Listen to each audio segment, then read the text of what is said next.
ACARA, Asociación de Concesionarios de Automotores de la República Argentina.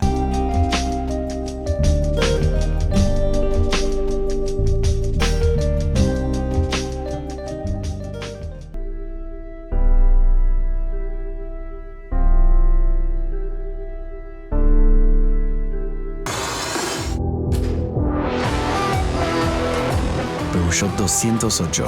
Afuera hay noche.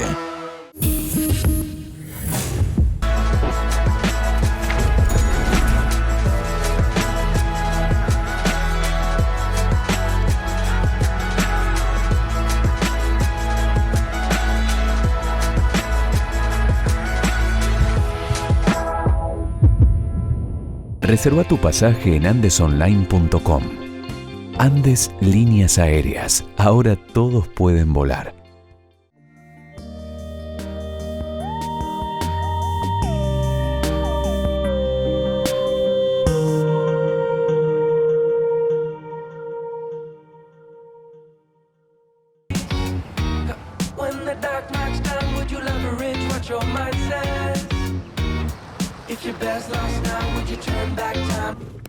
¡Llegamos! Nuevo SUV Citroën C4 Cactus, la nueva generación SUV.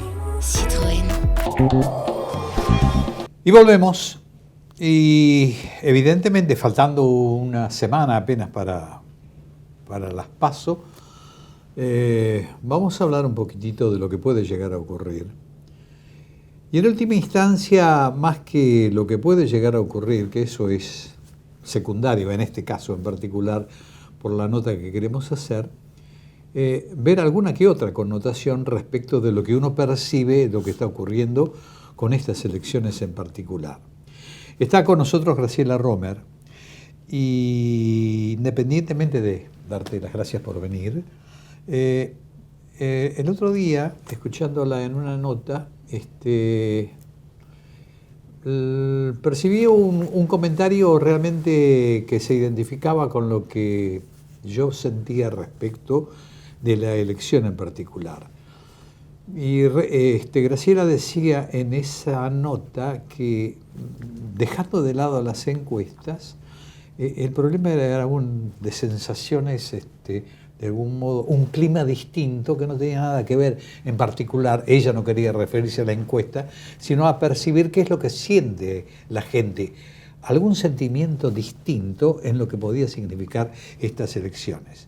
Y entonces, a propósito de todo eso, justamente dado lo que está ocurriendo en este momento en el país, con esta polarización, con estas idas y vueltas, donde no hay proyectos, donde no se habla nada de lo que puede pasar hacia adelante, sino que se habla de sentimientos, en última, que están jugando para un lado o para el otro, es interesante ver lo que opina una socióloga, independientemente que hace estadísticas, que hace todo lo que tiene que ver con su aspecto en particular, de saber qué puede ocurrir con un bando u otro, pero sí ver su visión sociológica de lo que está ocurriendo en este país.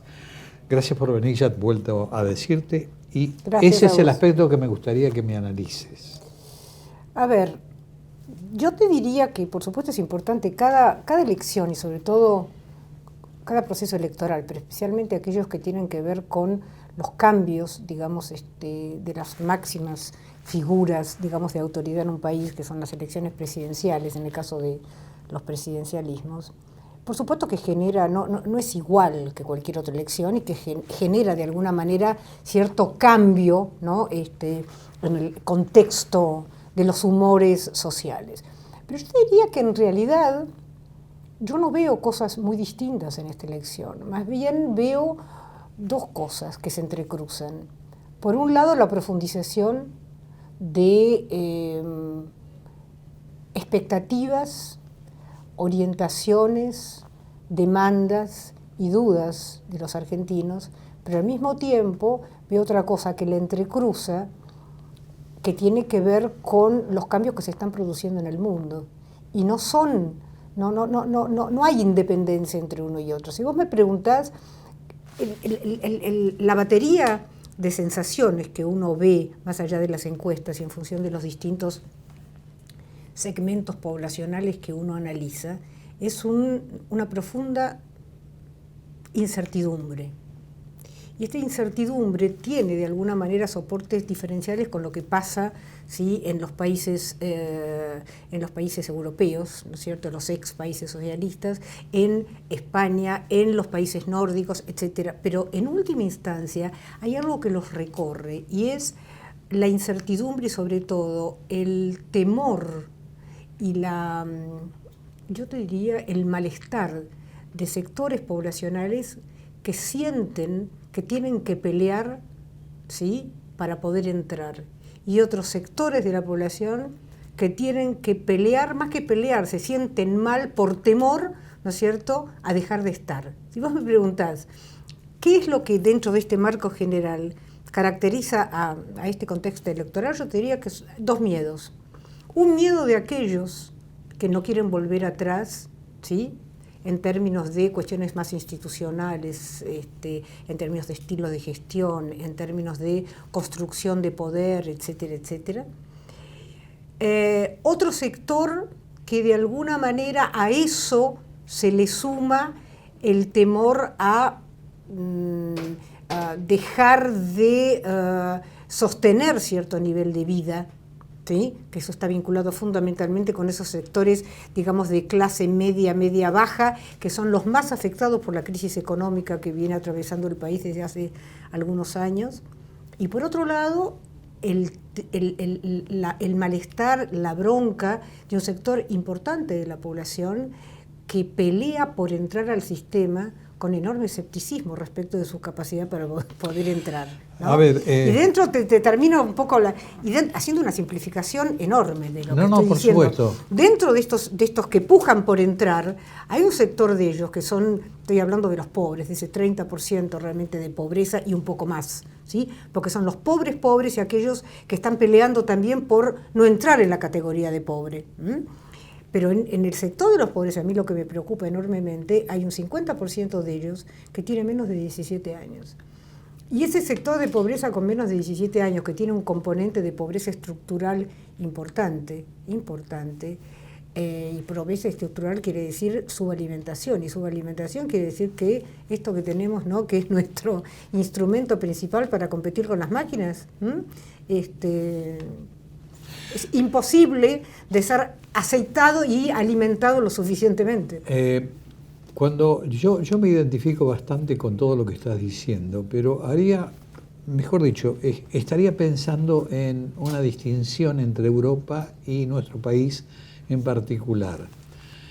En Europa efectivamente hay como una revolución, entre comillas, en cuanto a lo que opina un segmento de la población que está en desacuerdo con determinadas políticas históricas, y entonces se ha rebelado contra eso. Entonces recurro a vos por tu visión amplia y generosa del mundo desde tu punto de vista de socióloga, es decir, que se ha rebelado, pero no es el mismo componente que tenemos acá en el país. El componente que tenemos acá en el país es distinto. Me da la impresión que entran otros factores completamente distintos. ¿Pero por qué decís que en Europa? Porque en realidad en Europa... Por ejemplo, la cuestión España, está en Sánchez no ha podido formar gobierno. Sí, pero no solamente por cuestiones ideológicas, digamos, sí. Ahí lo que se está dirimiendo no es izquierda contra derecha, ¿no? No. Entonces, y hay un corte transversal.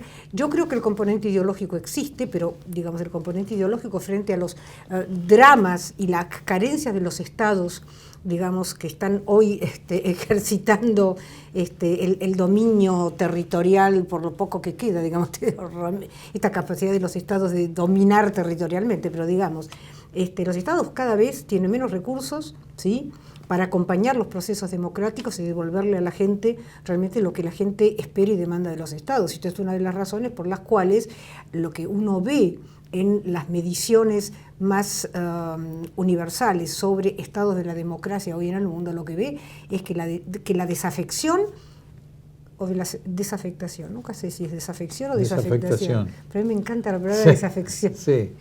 Debe ser mi rebeldía, pero lo que digo, la desafectación con la democracia es creciente, cada vez encontrás más gente que descree, ¿sí? Una cosa es que te digan que la democracia es el mejor sistema de gobierno.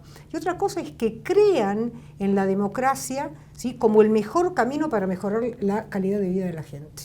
¿Sí? Y lo que uno ve, que las dudas sobre esta capacidad de la democracia, ¿sí?, versus los totalitarismos, cada vez es más puesta en duda por la gente. Y esto es, en Europa, voy a tu respuesta, a tu pregunta, esto tiene que ver con la emergencia, digamos, en Europa, de liderazgos populistas, ¿sí?, que de alguna manera también parte de esto uno puede observarlo en el contexto de estas elecciones. Porque lo que está hoy en juego en la República Argentina es volver atrás, ¿sí?, populismo. Exactamente, volver atrás, ¿sí?, o invertir con dolor y con privaciones hacia un futuro. Yo no estoy muy segura, te digo honestamente, yo creo que Cambiemos fue una propuesta alternativa real, ¿sí?, a los 12 años de kirchnerismo, ¿sí?, con un enorme potencial. Hoy está en duda esto, está en duda respecto de la capacidad de este gobierno de poder pegar un salto cualitativo y neutralizar aquellas falencias, ¿sí?, que no le permitieron, más allá de las situaciones, digamos, de condiciones inhóspitas, digamos, a nivel internacional, no le permitieron, por su propia modalidad de gestión, llevar adelante las reformas, digamos, que era menester llevar adelante. Creo que hoy hay un equilibrio de fuerzas muy importantes en términos de lo que dicen la mayoría de las encuestas.